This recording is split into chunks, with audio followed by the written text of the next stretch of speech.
Hello, everyone. It's good to see you. Can you hear me? Yes, Leila. Hey, Don. Hey, good to see you Hey, too. Harsh. How is everyone doing? Happy New Year, by the way. Happy New Year. Happy New Hi, Year. Adnan. Hi, Ellen. Hi, Welcome. everyone. Thanks. So we are going to wait for a couple of minutes for more people to join. So yeah, hopefully this is a difficult time in the semester. Everyone is starting it again with classes and yeah, just adjusting to the new calendar. So yeah, let's wait for a couple of minutes. Okay. So Harsh, I think I saw a winter warning again for Illinois. How is Oh yeah, everything there's a winter going? storm. It's snowing Oh, today. really? Oh, Yeah. do you need to go to classes today? Yeah, I have to attend class, but I'm skeptical about it. And are in-person classes or are you still allowed to connect online? Like the lecture is uploaded online, but Okay. they prefer to see you in class. Sure.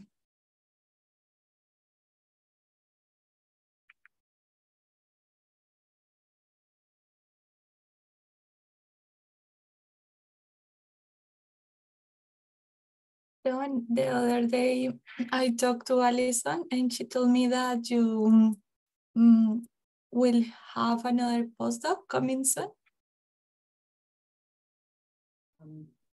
Yeah, I accepted a position at McGill in Montreal. That's so exciting. Congratulations. Yes. Thanks.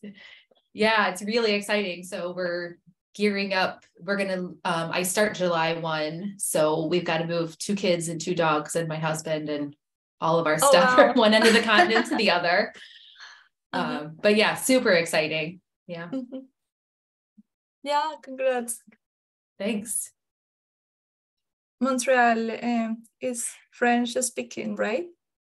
Yeah. So I've been teaching myself French on Duolingo for a couple months. So that's been like just super fun and a good way to get excited.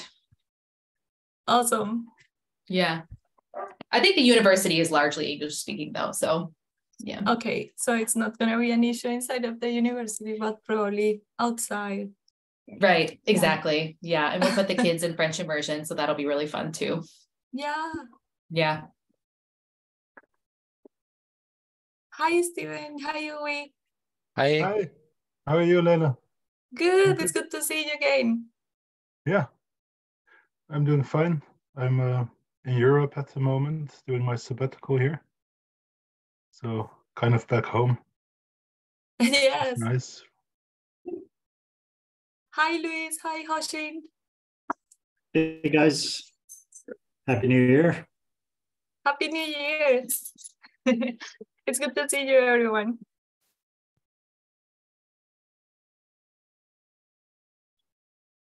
Hey, Tarun.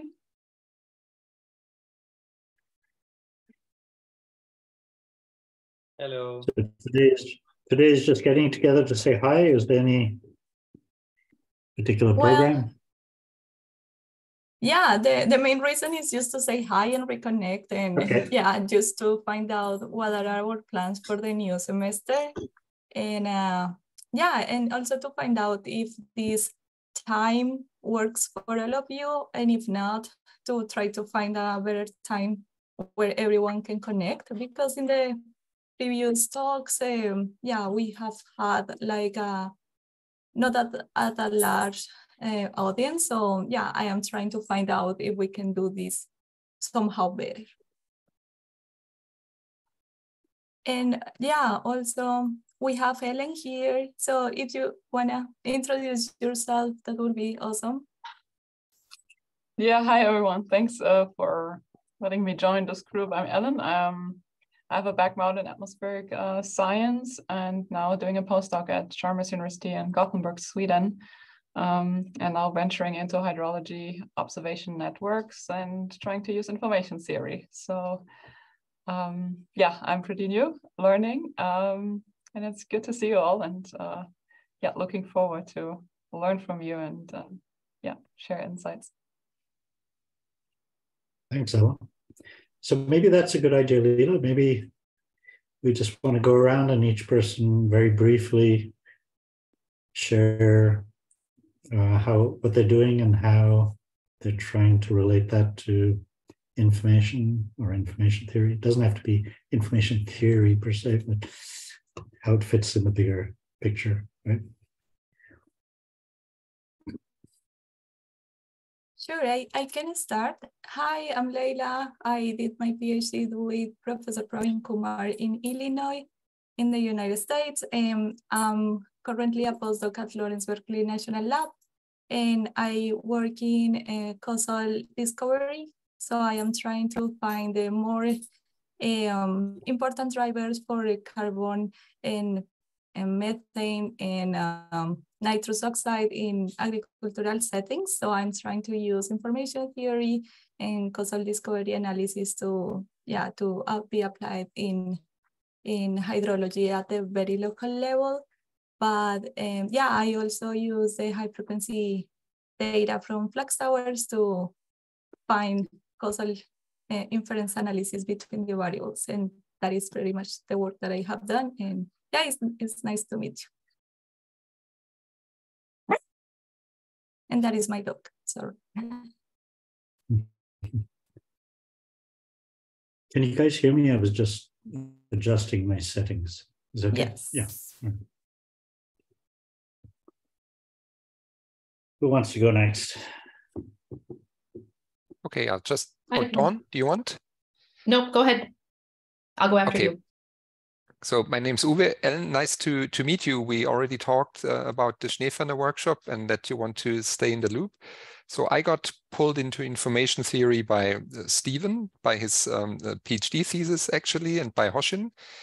I used it as, say, information methods as a metric at the beginning. Nowadays, I'm considering information as the core ingredient for building models around. So to model information flows is the core, and then you can attach mass or energy flows or whatever you're interested in to that.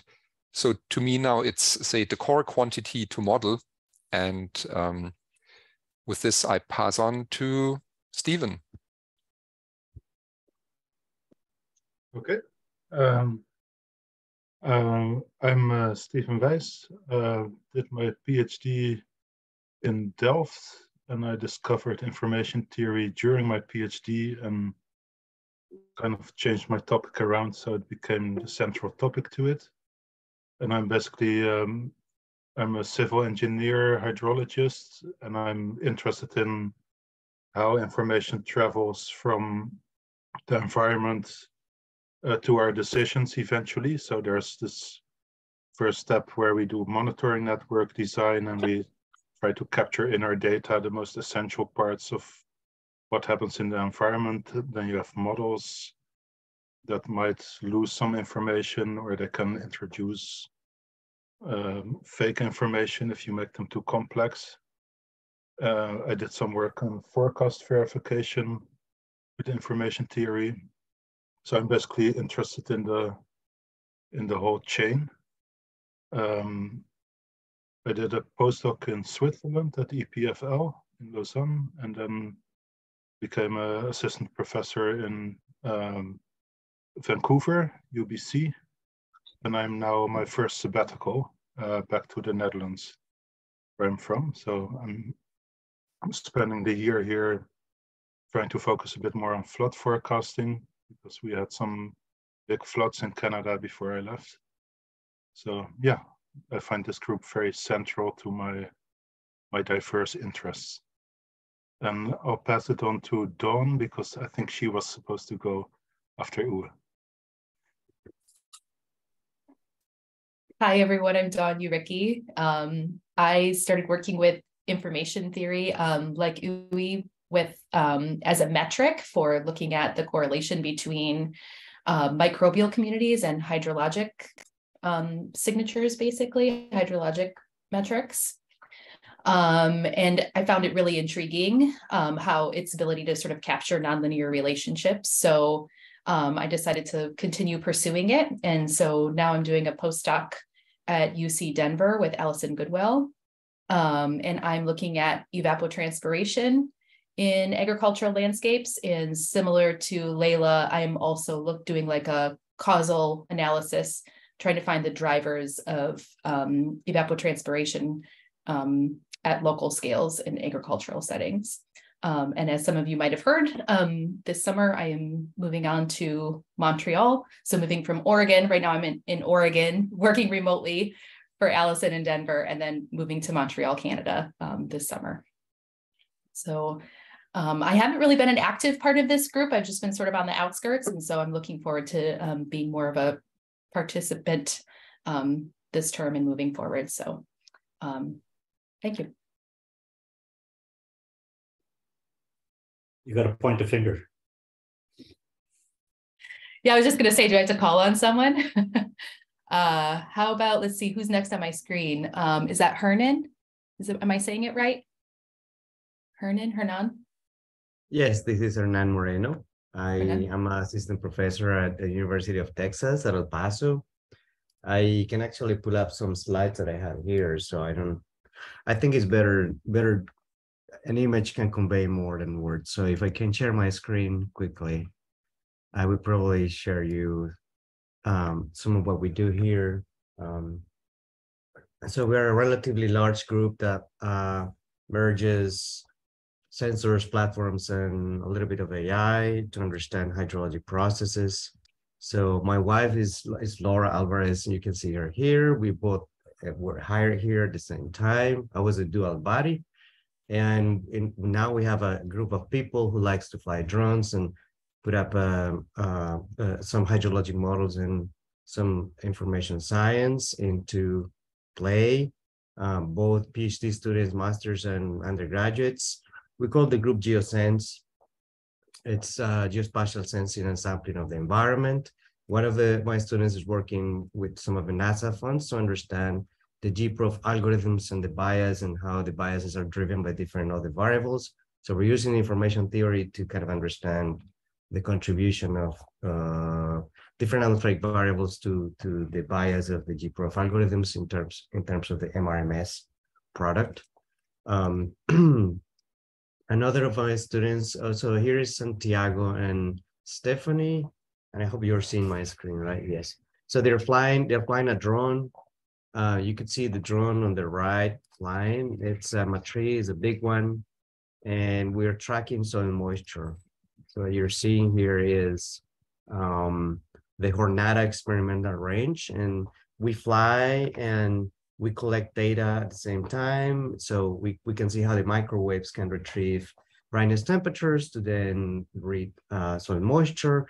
We're trying to make these systems smarter. So we fly only where we actually need to collect information. And that's where information theory comes into play. So we also have this other kind of robot. This is an aquatic robot that it's taking information from lakes. And we also want to make it smarter, so it only takes, again, information where it's needed and not redundant. This is Fernando, a guy from Mexico, who's leading this project. And of course, Laura is the main advisor. We also have this kind of sensor. We think we need something to measure leaf area index from the ground, but in a smart way. So this is our first photo we got, the one on top of the canopy up. So we measure leaf area index. That's something that, satellites cannot do at the moment because they only can see it from the top, but not from the ground. Again, we want to design these instruments so we collect data kind of in a smart, non-redundant way. Beyond that, we have the platforms that we fly. This is a new VTOL we got to track soil moisture. This is the traditional work on hyper-resolution distributed hydrologic modeling. And we're also adaptively trying to improve to represent the variables that to improve the representation of the processes in a better way. I think Dawn was also mentioning some work with evapotranspiration. I don't have the slides here, but I'm trying to also understand the partitioning of E and T in semi-arid ecosystems. Anyways, I think those are the main topics right now that link to information theory and sensors. Yeah, I don't want to expand myself more.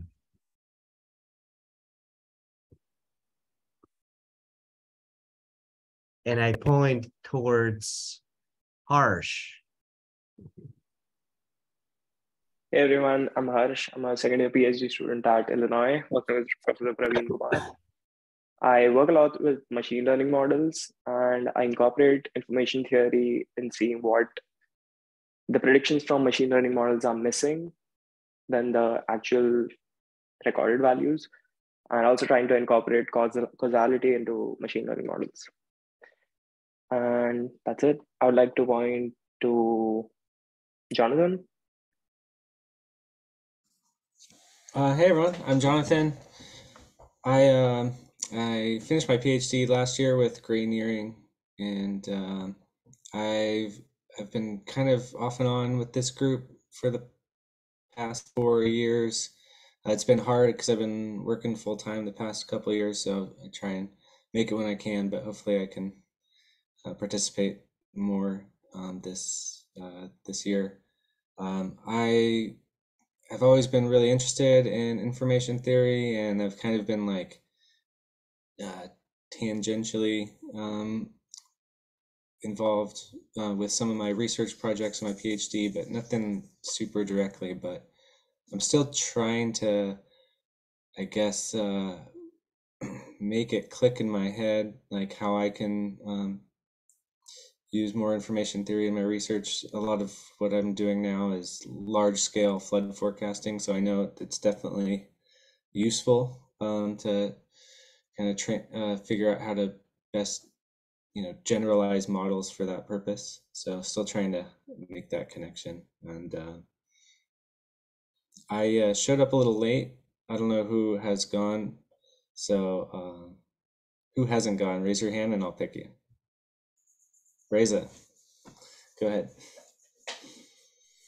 Hello, everyone. My name is Reza. I'm a PhD student at the Department of Hydrology and Atmospheric Sciences at the University of Arizona. And my research has been mainly focused on applications of machine learning and deep learning in precipitation retrieval from satellite remote sensing.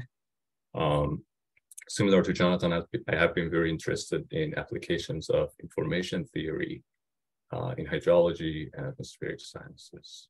So I pass it to Luis. Hello, everyone. Can you hear me? Yes. Yes. Okay. I'm civil engineer, PhD student, working here at the University of Arizona with Cochin and Laura Condon. I have been working with machine learning and streamflow prediction. So my main goal in some way is trying to apply this idea that different representation can help us to extract knowledge from that. So I have been doing some modification of LSTM to do exactly that. With that, I go with Juan. Hello, everyone. So my name is Yuan, and I'm also a PhD student at the Hydrology and Atmospheric Science at the University of Arizona. And my current research is mainly focusing on physics-informed machine learning for rainfall runoff dynamics. And I constantly join this group for, attending this group and listen the presentation. And I think so far the only things I have been working on for the past few years that's related to information theory was, I think was like maybe 2 or 3 years ago, I was trying to quantify the information that used for the snow cover fraction in land models So basically, like 2 or 3 years ago, I was trying to use several data sets to quantify different scheme of the snow reflection. How much information can a model provide? So that was the only research so far I practically really, doing something related to information theory, but I have a general interest in machine learning and, broadly speaking, like information theory type of things. So yeah, and very happy to be here. And maybe I will pass to Taron. Hello, my name is Tarun Agarwal. I'm doing PhD at University of Illinois with Professor Praveen Kumar. So I'm working on the solute chemistry variability in the rivers and its causal link with the landscape. And I will mostly use the machine learning models algorithm. And in future, I will be using information flow, how information flows through these machine learning models, similar, like something like that. So that's my work. I will pass on to Dan. Hi, everyone. Can you hear me? Okay. Yeah, I'm Dan. I'm a Stevens PhD student at the University of British Columbia. And I am working right now with Environment Canada, or Environment and Climate Change Resiliency Canada. I think it's now rebranded, and the BC Hydrometric Service, working on optimization of the streamflow monitoring network. So I'm trying to work information theory into that.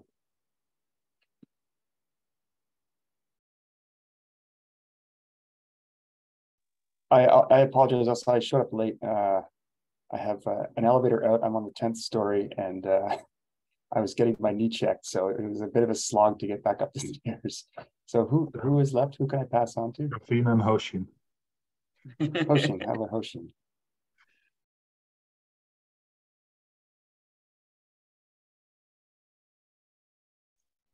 Hi, I'm Hoshin at the University of Arizona.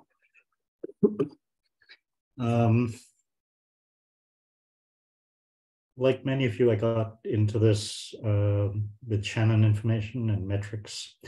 I was actually dragged into this by Wei Gong, who's from China, who was intrigued by a question that I also had, which is how do we characterize the information in models? So arguably, what I'm really interested in is how do you go from data to something called a model or representation, and how do you quantify the information or characterize the information that's been extracted from the data and then transformed into the form of a model. And this has been a kind of a rabbit hole that has taken me places I never expected to go. And it's almost like Alice in Wonderland. You keep discovering new and fascinating and interesting things as you pursue this down. Where it's taken me, I'll just share very quickly, is with this image that we're using for the information. Oops. Excuse me, guys. Hello? We can see your screen. Yeah. I'm afraid I've got to go deal with something, so I'll let Praveen go and I'll come back and talk about that image, what I wanted to say. So I've got somebody working on my garage door. I have to come back in a minute. Okay, no problem. All right, so I'm Praveen Kumar. I'm a professor here in the Department of Civil and Environmental Engineering at the University of Illinois, and recently appointed as Executive Director for Prairie Research Institute, which does work in broad area of sustainability. My general research interest has been in complex systems for a long period of time. And maybe about 15, 17 years ago, we started thinking about complex networks as a component of how systems show interdependencies and how emergent properties in these systems arise because of these nonlinear interdependencies. And one of the big questions that we started thinking about is what's the role of information in the complex dynamical systems. And because when we have any two things interact, something has to exchange. And normally we think about in terms of mass, energy, momentum. But what we started arguing is information something independent of all these three pieces in there. And so that's the line of inquiry that we have been pursuing for a while.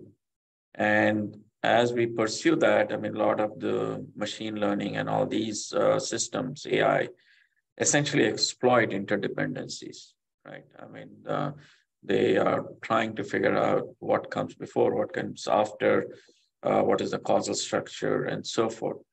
So there is a natural blend in terms of information flow and the emergent data mining, machine learning, AI components. So at present, I think we are looking into machine learning, but also causal inference, because if we are trying to use machine learning or AI techniques for prediction, which is trained on data, then non-stationary question or questions that pertain to non-stationarity cannot be addressed well, because the whole idea is that the future is evolving in a manner that the past hasn't seen it. We may not have the data to look at it. And so how can we get these models to work in that space when we have not yet seen the data? And the hypothesis that we are working with is basically the data provides multiple set of information. And one is maybe we can tweak out causal dependencies from this data and exploit that for a more reliable prediction in a non-stationary situation rather than just patterns that are available in the data. So we have a few people, students and working in our group in looking at this causal inference, causal dependency, their role in machine learning. It's a big open problem. Microsoft has a team, Google has a team, IBM has a team looking at that, and we have examined what they have done, and they are no further ahead than any other of us. There isn't a major breakthrough that has happened as yet in that space from a physical science and applications perspective. So that's where we are thinking about it. So while we're waiting for Hoshin, I think we should turn it over to Leila to keep going. Thank you. I think all of us already have our introductions, right? Or is anyone missing? No? Okay. So in the meantime, I would like to share my screen really quickly and show you. I think most of you are familiar. Let me see. Okay. So hopefully, please let me know if you are seeing my screen. Most of you are familiar with our YouTube channel. And yeah, this is one of the resources where we are collecting all the sessions. So far, we have more than 27 sessions, 28 with today. And all of them are available 24/7. And I was playing around during the winter vacation, and I created this little report using Google Locker. So which it can show us how people perceive us outside of our group, and how, yeah, people from all over the world are watching our YouTube channel. And we can have some statistics here. So more than 2,700 views, and the average recording watch time of the recordings is 5 minutes. But yeah, there are some people who just open the video and close it immediately, but there are other people who watch it all And you can play around and pick and choose the date where you want to see the statistics. So these are the statistics for the year 2022. And also you can see here which are the top videos watched. So we can also infer a little bit what are the interests of the people in general who are watching our channel. So far, I think we have 100 subscribers. So if you haven't subscribed, please do. And yeah, just also share this with your colleagues and with your students and people who might be interested in these kind of sessions. We also have here the where are we being seen the most, and the top countries and the top US states. Yeah, and you can, as I said before, pick and choose the dates of these statistics. So I'm gonna share with all of you this website so you can play around with these statistics if you like. Let me see, everyone.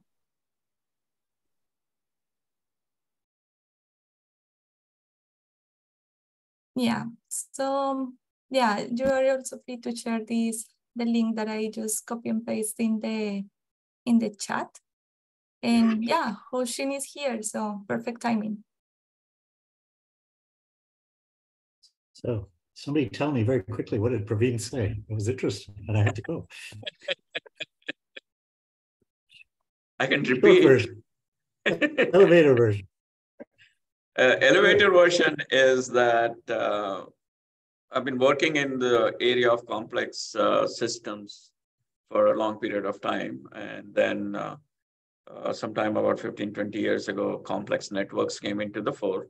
And the whole idea of complex system is figuring out interdependencies and particularly nonlinear interdependencies, and how those interdependencies happen. Most of the time we think about in terms of mass, momentum, and energy conservations, but we were trying to see if information flow that characterizes this interdependencies and independent component. And that's the path we have been following. And bringing that more and more into the machine learning AI framework from the perspective that when you're thinking about nonlinear systems, the machine learning model or any of these haven't seen the future, and the past is not a predictor. So what aspect can we use to enhance the prediction? And that's where causal dependencies that we might be able to extract out from the past may help us provide an anchor for that kind of a characterization. So, all right, I'm not repeating that again, Hoshin. Hang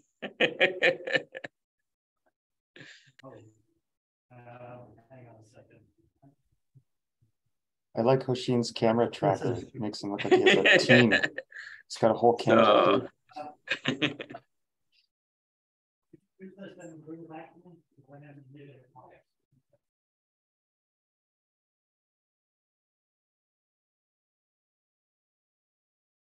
Sorry, somebody forgot something. Thanks, Praveen. I know you don't need to do that again. I got the gist of it. So okay. I was sharing this image with people, and why am I losing? Every time I do this, it rearranges my screens. Here we go. So which screen are you seeing? Are you seeing the image I'm trying to show you or no? Yes, we're seeing an image, but it's kind of on top of it. Okay, now we're seeing the full image, yes. The one that says data in the middle? Yes. Yes. Yeah. Yeah, okay. So I guess this is sort of the direction that I'm hoping this group will sort of go in. this is the image that we're using to help motivate the information theory workshop that we're going to hold later this year. And the idea was to bridge.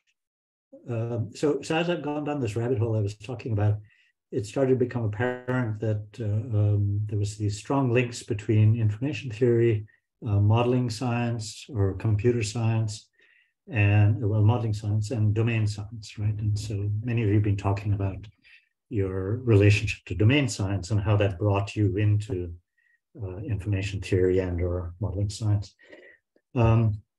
So under modeling science there, I've got, CS starts with computer science, theory of computation, ODEs, deep learning, statistics, and so on. Domain science, we just put a bunch of domains.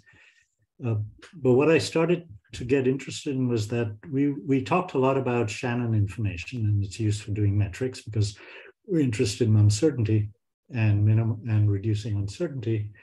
But then Stephen came in and introduced us to algorithmic information theory and the work of Chaitan and Solomonov and Kolmogorov and others.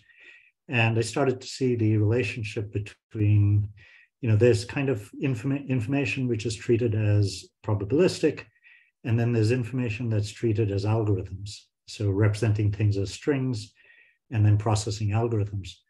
And there's this sort of interesting relationship between equations and algorithms. Ultimately, equations are something, we can do. We can look at, get this big picture idea of what relationships look like.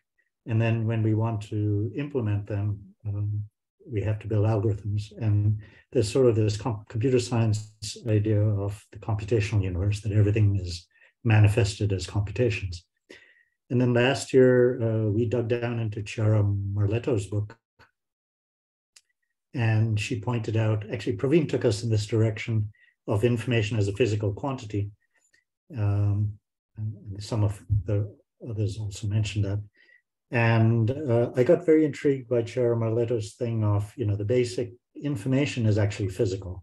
You can't have information without a physical information media, which has the ability to perform the copy and flip operations.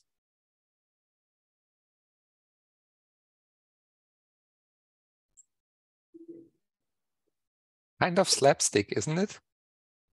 This is a very good cliffhanger. Anyone wants to advertise something?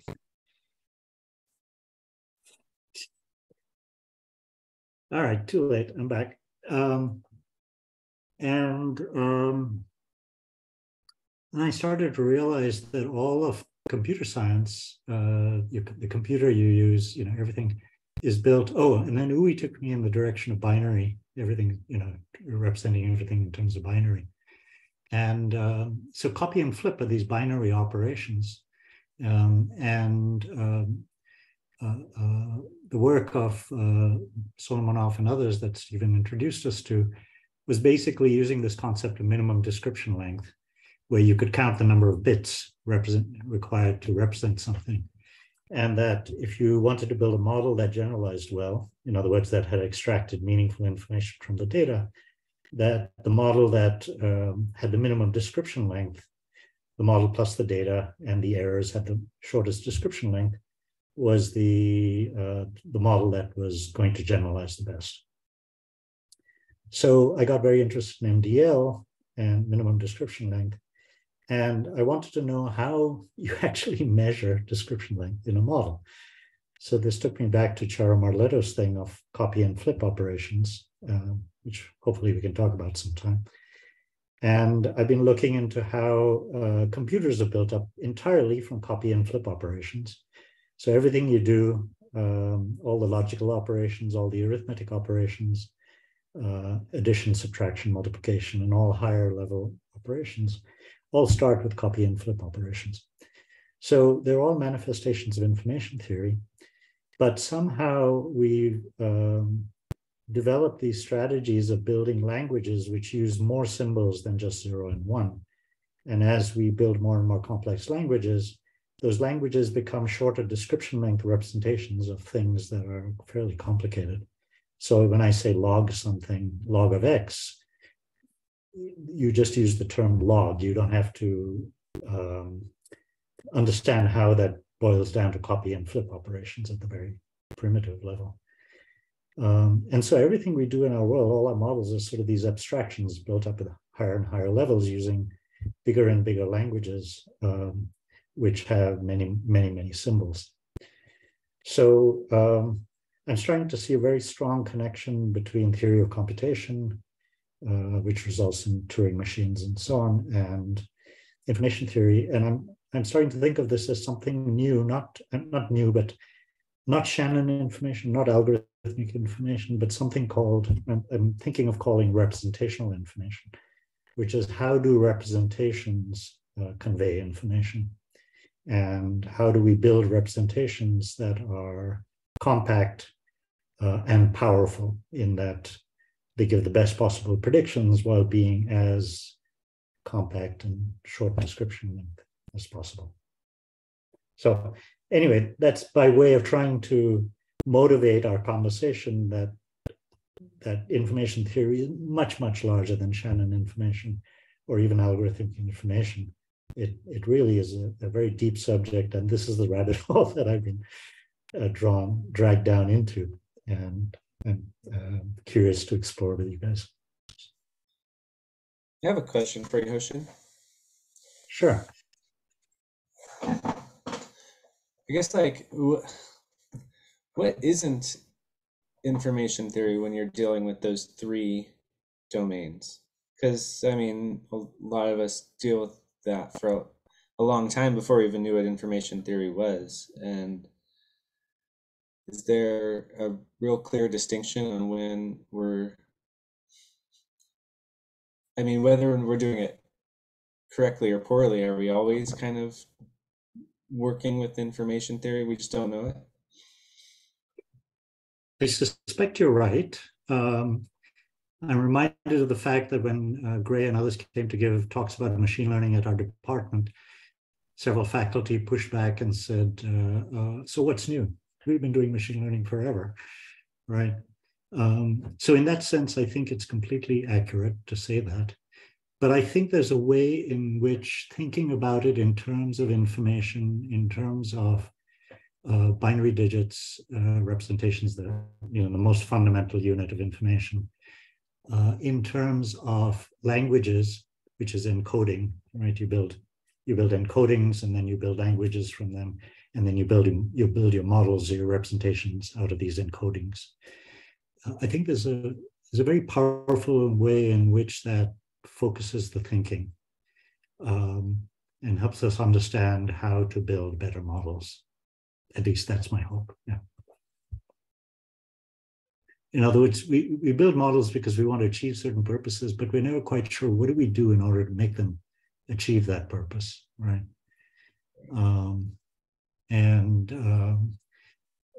So description length, which is like parsimony, right? The principle of parsimony. Squeezing description length is clearly one interesting principle. But how much memory and storage you have to use, how many operations, flip and copy operations you have to perform in order to get a particular result. And then finally, how do you measure accuracy of your result? Jim Crutchfield uses the term entropy production rate.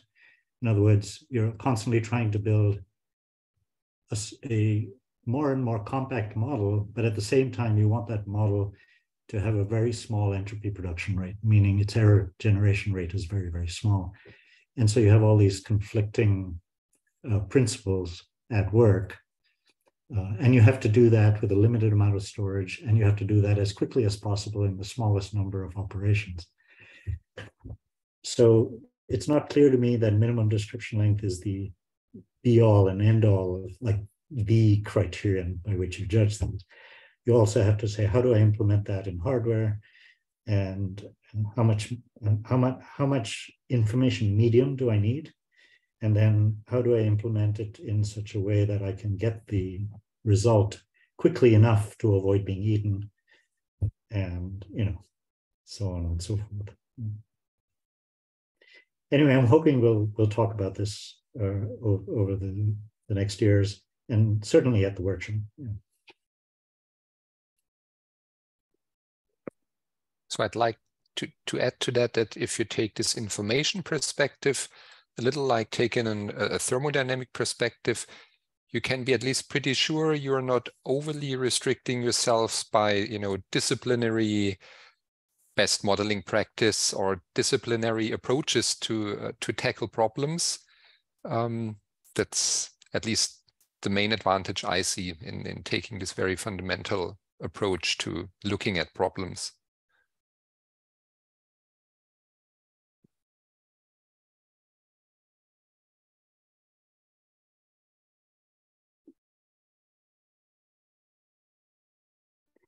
Anyway, that was all by way of trying to excite you about this, not to overwhelm you with how large the thing seems.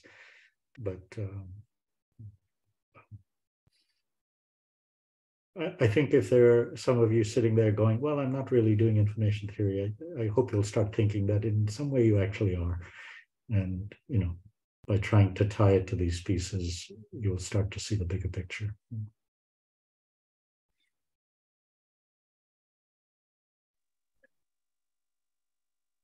I've been trying to think of representations of description length in like simple hydrological models and trying to incorporate that. But I think what you just mentioned, going a bit deeper into like the actual computational operations, maybe I need to think about that a little more. You may want to link up with UWI students. They've been looking at some of that stuff. UWI, you want to say something? Well, that would be Manuel, who works at the University of Stuttgart, and Eduardo, who works directly with me. Feel free to contact them or contact me.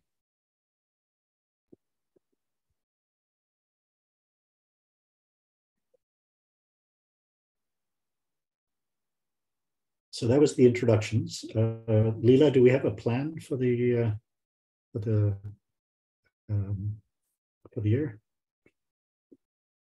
Well, I'm gonna share in the chat the link to the tool and to define your more likely availability for this semester for these meetings.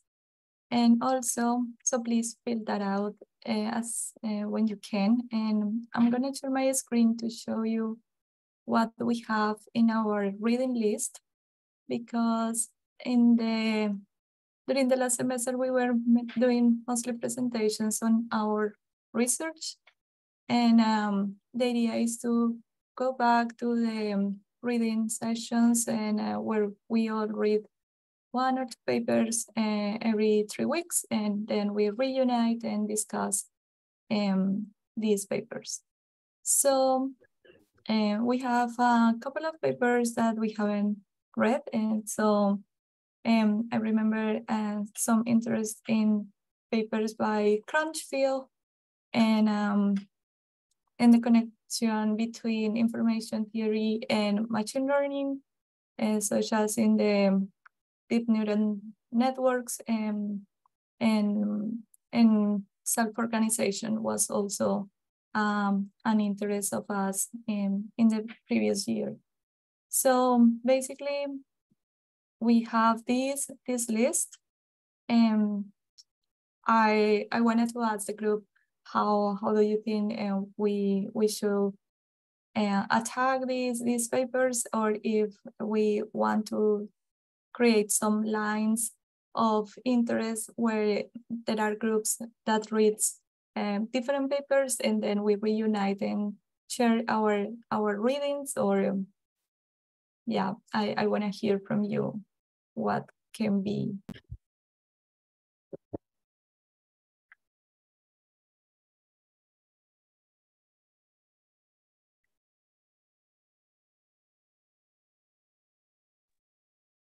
Leila, could you ask that question again? You're asking if we want to all read the same paper, or if we want to read different papers and then present? Is that the question? Yes, I want to know if the group is good reading the same paper, all of us, or if there are some interests of some groups in our group to read some papers and then share that experience with us, or yes, that's. I like the idea of all reading one paper and then discussing it. I think some of this is pretty deep for me. Like, it's pretty intense. So I think it's, for me, it's better to take sort of bite-sized chunks and then sort of get everyone's take on it. That's my 2 cents.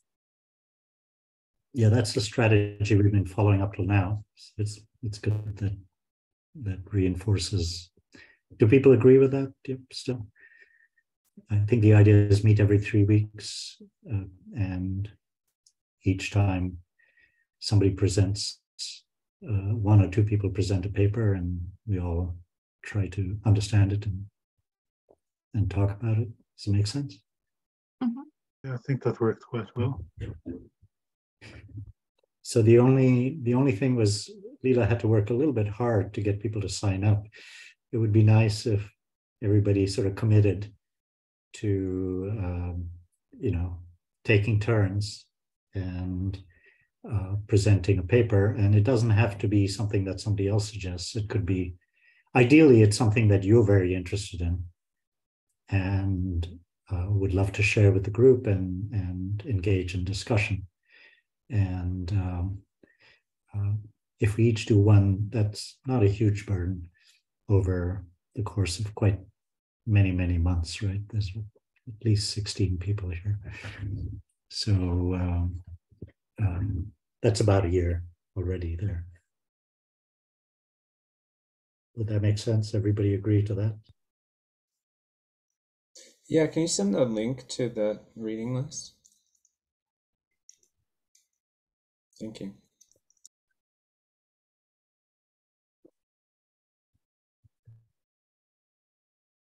The other thing that would interest me, if people also agree to this, is to try to rotate in some sense. It doesn't have to be paper by paper, but between those sort of 3 broad areas of things that are related more to direct information theory, more to computational science, more to domain science, and so that we build on this theme of bridging.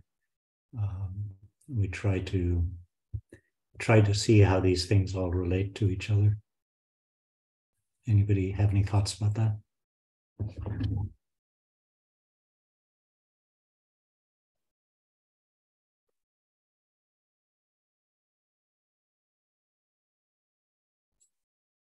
That's one strategy. The other strategy we were following before was to sort of pick a theme and then work for a few months on one theme, read a series of papers, and then wait till another theme popped up. I like the idea of rotating. Okay.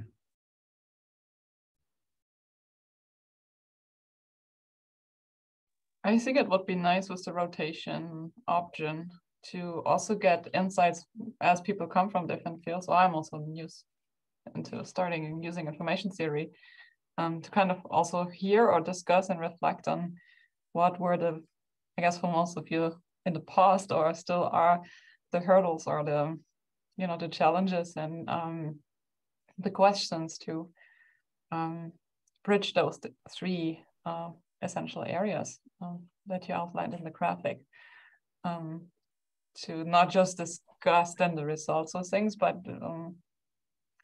what are the access points and how does it work to successfully use it, and what are maybe common mistakes at the beginning and such, if that makes sense. Yeah, I also like the idea of rotating. I think it creates the opportunity for us to go a little bit outside of our daily work and create some flashes and lights of creativity to creating connections between these 3 different aspects that at the end are gonna connect somehow. So yeah, actually that happened to me when we read the book by Chiara Marletto. So I think I got inspired, even if it wasn't at the beginning the main aspect to treat in my thesis. That helped to understand other aspects. So yeah, rotating is good. I also liked your suggestion, Ellen, because in a sort of self-serving way, the information theory workshop that we're working on setting up, we want to have breakout groups and discussions, and some of the things that you mentioned, like the challenges that people are facing, about implementing and so on. Maybe this group could help to refine, what do you think, Uwe, some of these discussion topics that might then be at the workshop. Yeah, sure. We could devote one of the next meetings to getting everybody's view on the workshop and how to sort topics. Yeah, would be good. I was just thinking that I could probably come up with an entire presentation's worth of mistakes that I've made, or like just pitfalls.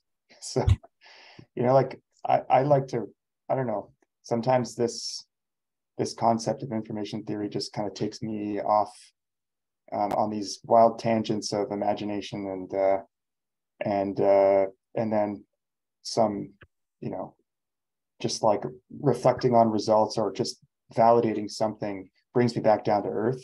So I have probably a lot of those things I can share. Perfect. Love it.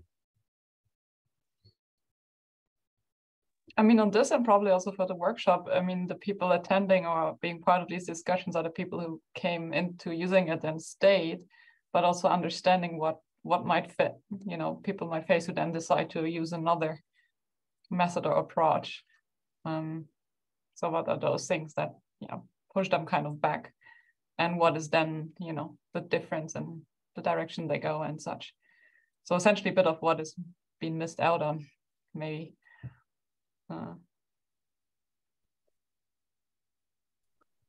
So also a very quick announcement for those who are newcomers at EGU this year. Stephanie Thiessen will offer a short course on the very basics of information theory. Maybe that's of interest and helpful for some of you. Where is this, at EGU? At EGU.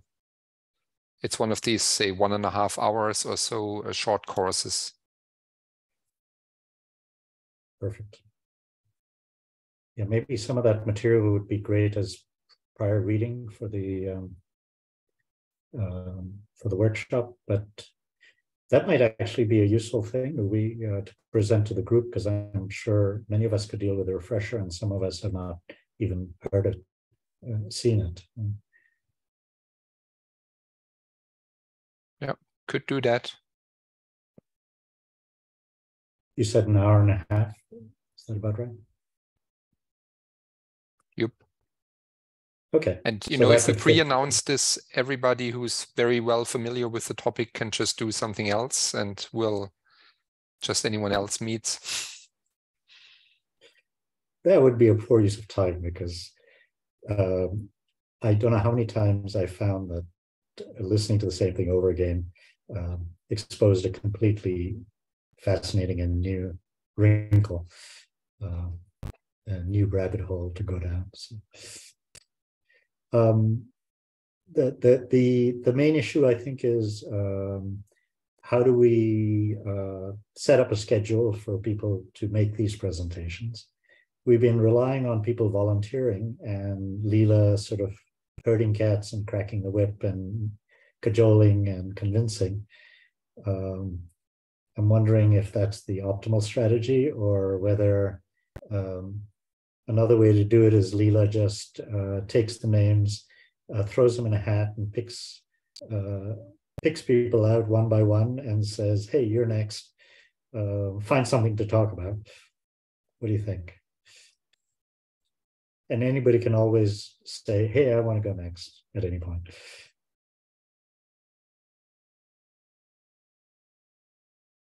Yeah, good idea, I think. Any objections? What do you think, Leila? I don't want to be the one who is pointing who's next, but well, it wouldn't be you. You would be using probability. Right, exactly. I can create a little tool to do that. Also, yeah, I always rely on people volunteering, or I try to find a way to connect the one topic with the next one. I don't know if we have successfully do that. I think so. But yeah, every time that you are interested in a new topic and you're actually reading a paper, that is the kind of work that we want to follow. So yeah, don't be shy and just let us know what you're doing and what you're reading. So yeah.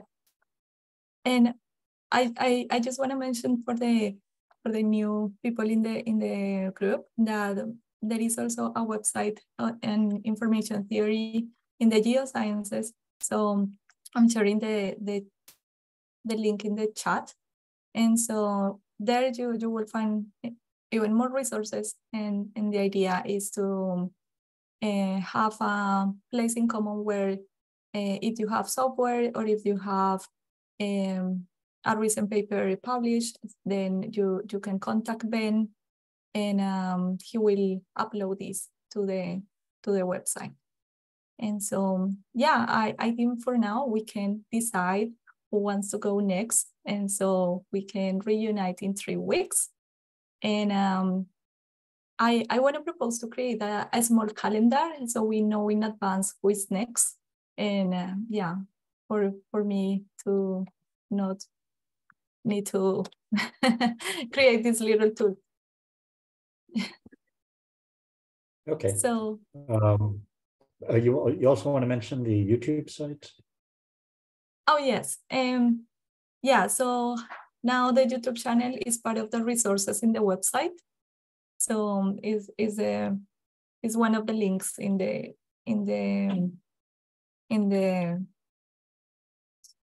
information theory group website. There you will find the links as well. And you reported we've been getting a lot of views, so that's kind of cool. Yes, Hoshin, when we were making a post because you left, I mentioned that, but I can quickly share my screen with you so you can get a gist of it. And so, yeah, I was telling the group that you can basically explore this website. Okay. Yes, and you can pick and choose the dates where you want to see the statistics, and it will show you which ones are the more seen videos, and also from where are people connecting and looking at our videos, and then you can decide cool. Yes. And so I'm sharing again and this will update automatically. So yes, please don't modify it, but anyone with this link can see the report and play with the dates. Okay, cool. So do we have a volunteer for 3 weeks from now? And if not, we will let Leila roll the dice and you'll receive an email informing you. I'm fine looking into this a paper about joining machine learning and geoscience knowledge, like the one on the list there, improving AI system awareness of geoscience knowledge, symbolic integration. I think that was the next one on the list, right? Or wasn't that in order? Yes. Other than the one by Crunchfield, yes, that was the next one. Okay. Awesome. That's just a suggestion if anyone wants to go. I have, this is Hernan. I have a question, maybe a little bold, but, or a comment. I think there's many good brains here thinking on the same topic and very important ideas and contributions. I'm just gonna take this, we put this idea there, and then you can choose if it works. But how about if we start writing something together? As we speak about the papers, we don't want to let it go. And the YouTube idea is good. It stays there. It remains for us to learn and for the others to learn. But I think at some point it would be nice to sit down together in subgroups or in a big group and then discuss a big idea and then write about it. I think we keep collecting a critical mass of good ideas that we kind of need, and we have the people that perhaps we, without doing too much effort, we can put together something, so pieces of the paper and then put it out. It's just an idea. If it happens to serve us and push us to learn more, I would be happy to contribute. But the idea of discussing the papers is also a very good idea. I mean, it definitely helps out. I think that's an excellent idea, Hernan. I would suggest that be an offshoot of this activity. In other words, it doesn't replace this activity, but it's one of the trees or branches that grows off this, or the branches that grows off of this as a tree. So as people get interested in something, we could form smaller groups to pursue that idea if somebody suggests one. Yeah.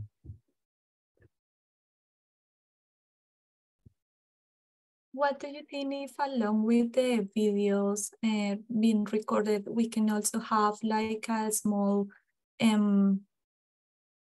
paper notes where we can just put some ideas while we were listening to the discussion, and after that, yeah, everyone can get access to the notes again and just revisit those notes from the day, and we can start the new day after 3 weeks, kind of reflecting on the previous, and then just 10 minutes, and then we start with the new one.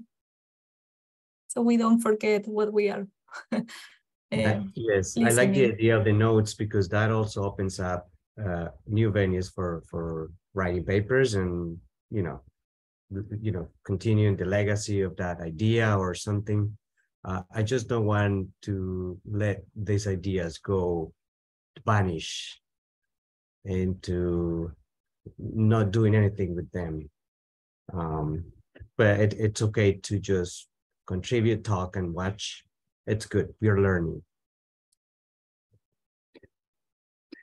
I think the main challenge is going to be, so there are so many, as I sort of alluded to and we mentioned earlier, this can branch off into a very vast number of topics. And so the main challenge is keeping the core stuff together while allowing this branching off to occur. So however we do it, we just need to make sure our mechanism does that. Otherwise, things can become very dispersed, right? And so I was sort of proposing using that figure as sort of part of the core, and then allowing things to develop off of that. And so there might be a group that wants to speak specifically about causal relationships, for example, and, you know, deep dive into that. And, you know, I'd be interested in anybody who wants to talk about description length and how information is manifested as a physical quantity and how it leads to symbolic representations in, you know, the whole process when we build that. So there may be, you know, different sort of things that sort of branch off from this, but not everybody necessarily wants to participate in every one. I could really see a combination of the figure, like with the 3 parts, and the notes to be really helpful to revisit and always try to go back and sort it into these 3 buckets in a way. And then it would also become apparent what is extra. So what are maybe new parts of it and where they might be attached to, or if they become sort of standalone in a way, just to, as a first tool to kind of always go back and try to sort it as good as we can, and then seeing patterns develop over time. So I think that might be combining these tools. And then we could like even have like these kind of check-ins every 3 weeks or every other meeting, a very brief part of it, saying, okay, let's discuss if there were, something unclear, where to place something or define a new middle part or such, to sort of keep that discussion. I think the 3-week time is a pretty good time frame as well. Classification is a strategy of science. I love it. Okay, and the other thing I want to point out, it doesn't necessarily have to be reading a paper. It could be that you've been thinking about something and you just want to have a conversation and you want to spend some time and raise it and see what other people think and just bounce ideas off people. I know in the beginning, we tend to be very nervous about it and we don't think our own ideas are interesting enough. And so we're always looking at other people's ideas, but arguably some of the most interesting stuff has come out of somebody going, this really interests me and I'm confused about this. Can we have a conversation? Yeah.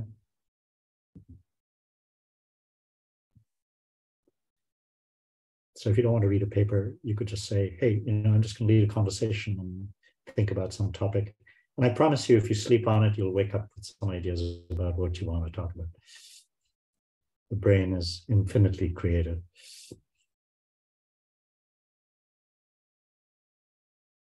So I think we agreed on Stephen. Then nobody is battling Stephen for the next spot. Are you good with that, Stephen? Sure. Yeah. Okay. We could also follow we could also follow the strategy where Stephen makes a presentation and then he points the finger at somebody else. It says, hey, you're I would be glad with that too. I'll volunteer to go after Stephen. Perfect. Cool. And also don't forget Dan, because I really like the idea of what are the mistakes that we are doing. And yeah, probably we can add on that too. All right, so we got at least 3 going here. And sometime later when I'm settling semester, I would really be interested in having a conversation about how information becomes manifest as computation and leads to higher and higher abstract forms of representation. Because right now I have very few people to talk to about that. You guys are it.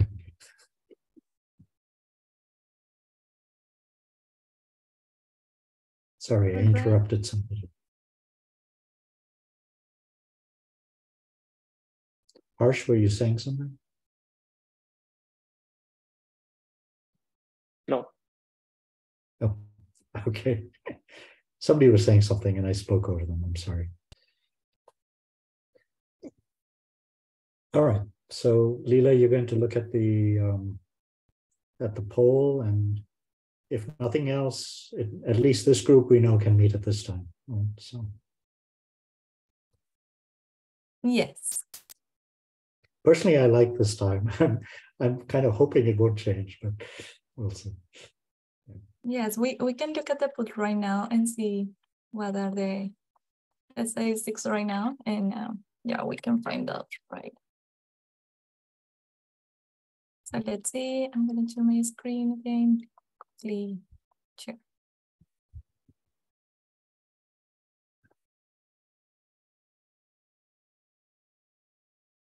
So these are the more likely times to meet. It seems that Tuesdays works for a lot of people. So we are right now on Wednesdays here around. So I think it was. Unfortunately, that Tuesday block is exactly when I teach. So. I see. Yeah, me too. Monday at 1 o'clock also looks like potential time. I wasn't able to add my vote, but Tuesday wouldn't work. And this is Chicago local time, right? Yeah, no, this is, I think this is been seen in my time, which is Pacific time. I think so. Okay, because this time is perfect for like Europe. This time, right? Yes, because later afternoon wouldn't. Yeah, then it's starting to be in the night. So this was now 6 p.m. In Sweden. So yeah, it is surprising because yeah, at this time I can see many people who says that are unavailable, but they joined today. So I'm not sure. But yeah, I like the proposal of keeping this time, and if we see a substantial reduction in our attendance, then we can evaluate another time, if that sounds good. So what time did we converge on, Leila? And 9 a.m. Pacific time on Wednesdays. I think it's 10 a.m. for you, Hoshin, in Arizona. So as Arizona time doesn't change, it will be, yeah, that time for us to be consistent. Does it work for you? Oh, Professor Kumar, we cannot hear you. The time slot that this meeting was scheduled. Yes. Okay. Because 9 is about the earliest you guys can start, right? So that makes sense. So just I will attend whenever I can. My calendar is not in my control. Of course. Yeah. Either this slot or the hour before it or the hour after it. But I think if you go further 1 hour, it starts to become difficult for people in Europe because it's their family and dinner time. Yeah. So I would try to keep it at either this hour or the hour just before it,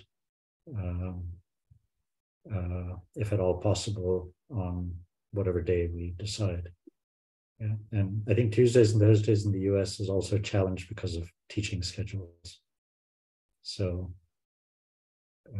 most classes tend to be run on Tuesdays and Thursdays in many places. So. All right, good. Nice to see you guys. And we'll hear from Stephen, I guess he's signed off already. And looking forward to it. Yeah, thank you everyone for connecting today, and see you in 3 weeks. Bye-bye. And thanks again, Leila, for being willing to herd cats. Really appreciate it. Happy to. Thanks, Leila. See you. Bye. Bye. Nice to meet you, Ellen. Nice to meet you, Ellen. Thank you. Thanks. Bye.